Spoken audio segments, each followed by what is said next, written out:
nó thì là thì để cho tàu bắt họ lo mới cho tàu một đắp họ nó cho họ một cô hay đi xài đi tàu một xịn sai của một trái tiêu.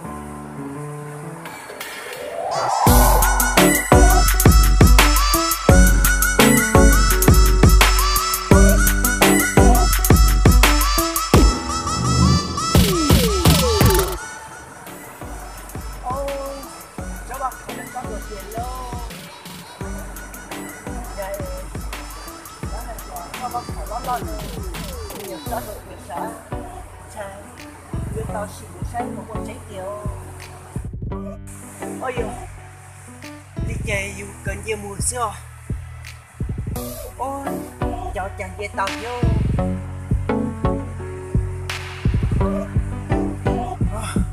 Xa luôn chẳng về tao đi.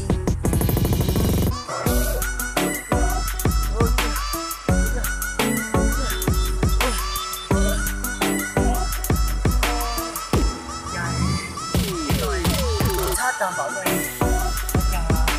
chuyện tao đi thôi.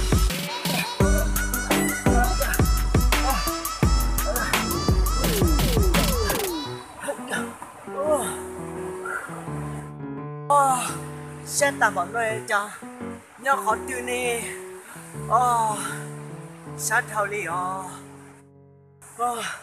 chế chỉ bỏ tiền đi.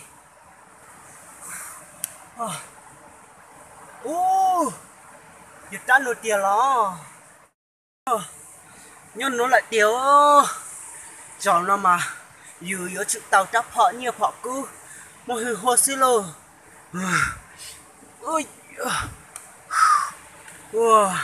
chìm đậu đi nổi tiền, sát tạm bảo nó thiệt tàu sư.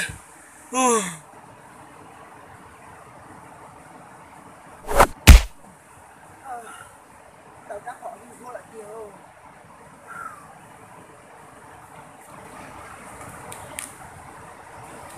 Là tao chế ra. Tao các họ lại quá. Có thể biết không?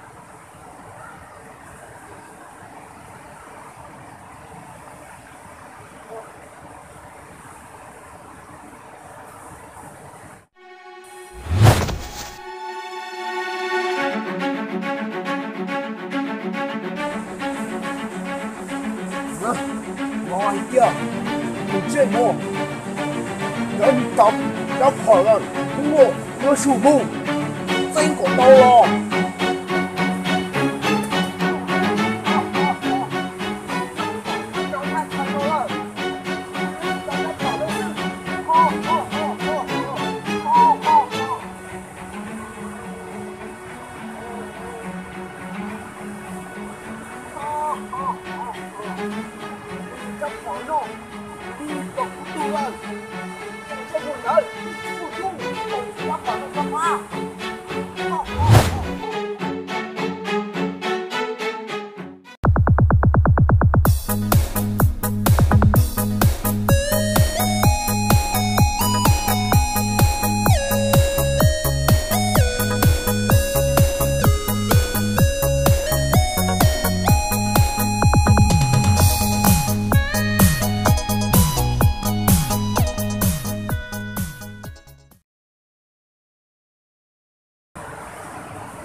下比较拉少的老师呢，我叫没晓得介绍一条，有点每年呢好吧，来呢，我叫没晓得没星期多离家嘛，我是